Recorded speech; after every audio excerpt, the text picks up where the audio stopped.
आज आपण डाळ पालकची भाजी करतोय। त्यासाठी सर्वात आधी मी पालक स्वच्छ नीट करून घेतला, त्याच्यानंतर तो स्वच्छ धुवून घेतलेला आहे आणि असा बारीक चिरून घेतलाय।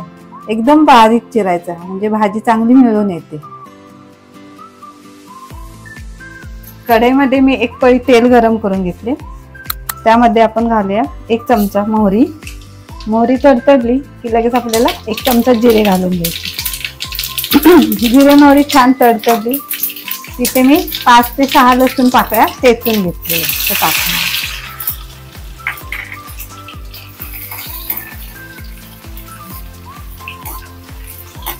लसूण छान गुलाबी रंगावर परतून घ्यायचे।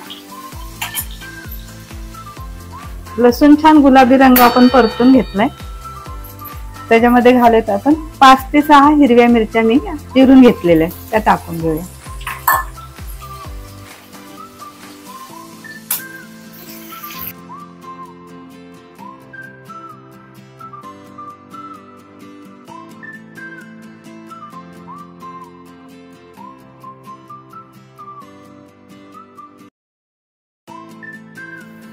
लसणामुळे भाजीला छान चव येते आणि मिरचीमुळे भाजी छान झणझणीत होती, चवीला छान लागते।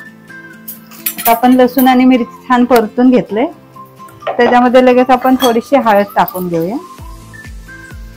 थोडीशी हळद, थोडासा हिंग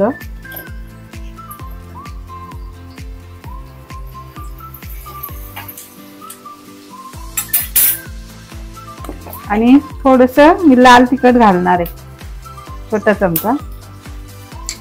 तुम्हाला आवडत असेल तर घातलं तर चालेल, नाही आवडलं तर नाही घातलं तरीही चालेल। मिरचीचे प्रमाण तुमच्या आवडीनुसार कमी जास्त घेऊ शकता। आता आपण त्याच्यामध्ये लगेचच ही भाजी चिरून घेतलेली पालकची ती घालून घेऊया। भाजी एकदम बारीक शिजल्यामुळे लवकर शिजली जाते आणि चांगली मिळून येते। भाजी छान परतून घेऊया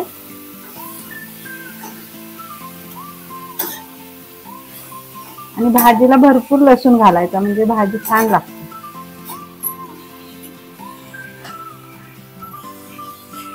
मी चांगली परतून घेतले, आपण त्याच्यामध्ये घालूया ही डाळ आहे तुरीची, ही मी शिजवून घेतलेली आहे। जेव्हा आपण वरण किंवा आमटी करतो ना त्याच्यासाठी डाळ शिजवतो, त्यातली डाळची थोडीशी काढून घ्यायची। जर तुम्ही डाळ आमटी बनवणार नसाल तर काय करायचं, तुरीची डाळ 1 तासभर गरम पाण्यात भिजत घालायची आणि ती ह्या भाजीमध्ये घालायची म्हणजे लगेच शिजते।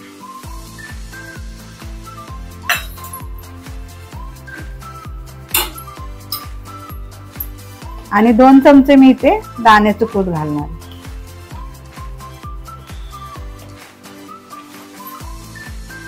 आणि चवीनुसार मीठ।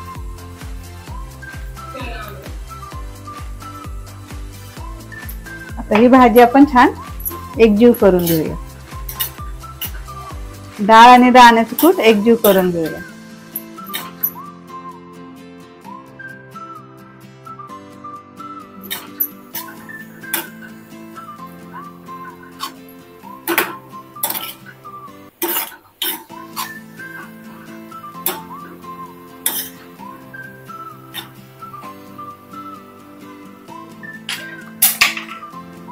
आता डाळ आणि कूट आपण चांगलं मिक्स करून घेतले भाजीमध्ये, त्याच्यामध्ये मी थोडस 1 पेलाभर पाणी घाल भाजी शिजण्यासाठी।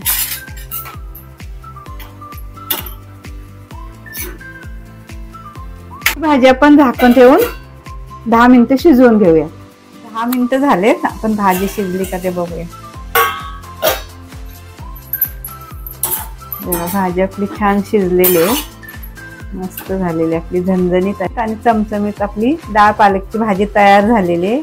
तुम्ही ही भाजी भाकरी बरोबर, भाता बरोबर किंवा चपाती बरोबर सुद्धा खाऊ शकता आणि टिफिनला हवं तर टिफिनला सुद्धा नेऊ शकता। अशी मस्त लागते ही भाजी, टेस्टला एकदम रुचकर लागते आणि झटपट होणारी, कमी साहित्यात पटकन होणारी आपली डाळ पालकची भाजी तयार झाली।